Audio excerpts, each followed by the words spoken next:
back. We're going to be back in the game. It's not American alone. Number one, I've had the opportunity to speak with now 6 world leaders, and the response has been very fulsome, energetic.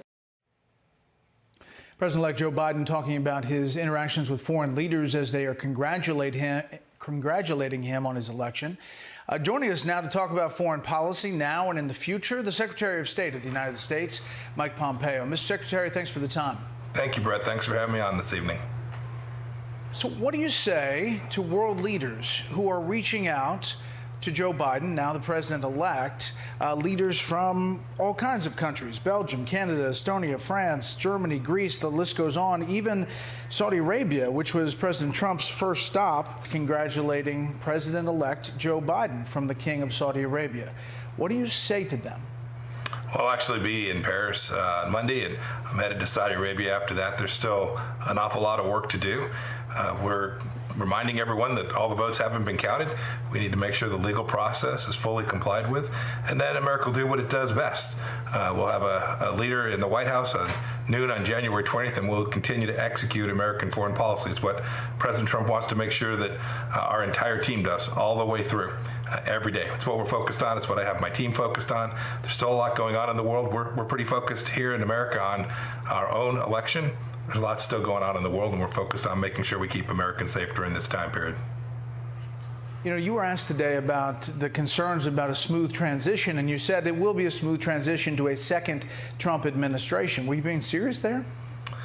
We'll have a smooth transition, and we'll see what the people ultimately decided when all the votes have been cast. We have a process, Brett. The Constitution lays out how electors vote. It's a very detailed process laid out. We need to comply with all of that, and then I am very confident that we will have a good transition, that we will make sure that whoever is in office on noon on January 20th has all the tools readily available so that we don't skip a beat with the capacity to keep Americans safe. That's what I was speaking to today. I think it's important for not only the American people, but the whole world, especially our adversaries, to know that we will achieve this in a way that's deeply consistent with the American tradition and keeps us all safe here at home.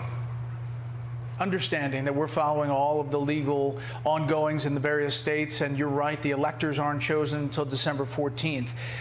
But there has been a concern in the past about transitions that have been delayed, and that somehow on a national security front, that makes the U.S. weaker at some point. Do you disagree with that? I'm not worried about that at all. I was part of a transition on the other side. I came into an administration from President Obama's when I was a CIA director. We managed it. We did it very efficiently. It didn't take as much time as some might be pretending that it's going to take. I am very confident that all the things that need to be done will be done in an appropriate way, that we will deliver that. And if I'm an adversary, I would not think for a moment that in this time between now and January, that was the moment that they might have an opportunity. It's simply not the case. President Trump and our team are on watch. So back to my first question, is it improper for these foreign leaders to be reaching out to Joe Biden? You know, if they're just saying hi, I suppose that's not too terribly difficult. But make no mistake about it, we have one president, one secretary of state, one national security team at a time. It's appropriate that it be that way, Brett. I will say this. One of the things that I have observed now, almost 4 years into my time in this administration, is that previous folks just refuse to get off the stage. So they talk about healing and all these transitional things. Frankly, I've watched Ben Rhodes, Susan Rice, and John Kerry and Wendy Sherman be active on the world stage in ways that weren't consistent with what the Trump administration is doing. I regret that. It wasn't in America's best interest that they chose to behave that way. For all the focus back at the beginning of the Trump administration on incoming National Security Advisor Michael Flynn and his phone calls and the talk about the Logan Act, are you worried that that is happening now? I'm always worried when people are engaging in activity, speaking with foreign leaders in a way that might be representing things that aren't true, or might be attempting to influence American foreign policy in ways that are inconsistent with what the law requires. You know the Logan Act. I know the Logan Act. I hope that all those folks who are out there having these conversations aren't violating that law. I'm sure the Department of Justice will be keeping a good eye on that for us. You know, foreign policy didn't get a ton of coverage in the presidential election, a little bit, but what's your biggest concern with a Joe Biden foreign policy? Well, I think America's biggest concern ought to be that we'll return to a policy of appeasement. And I think the administration used the term leading from behind. It's the antithesis of what President Trump has done. We've been very realistic, whether that was moving the embassy to Jerusalem or taking down Qasem Soleimani and reducing the threat from Iran, or recognizing for the first time in 40 years that the Chinese Communist Party presented an enormous threat to the security of the American people and, frankly, jobs and our American economy. I think the things that the Obama administration did put Americans in a worse place. I think that people's jobs and lives were less secure than they have been for these past 4 years. And I hope that a president who comes into office in the middle of January of next year will have a much more robust, more capable, more confident national security approach than what they had for those 8 years. Which is the more imminent threat right now? Iran, Russia, China? Brett, those are hard questions to answer. And when I think about the challenges that America has presented over the next 5 or 10 years, the Chinese Communist Party is absolutely the central threat. They are here. They are influencing the way we think about the world. They have technologies that are very capable. They have stolen intellectual property that's destroyed millions of jobs in places like Kansas and Iowa and Michigan in our heartland. We cannot let that continue to happen, and President Trump has made real progress in getting the world to recognize this threat.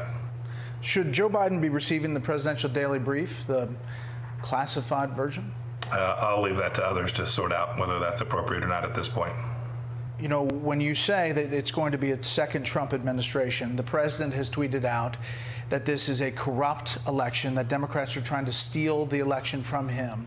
Does it make it harder for the State Department in dealing with other countries where we have tried to say to them, a democratic republic and our way of voting is the way to go?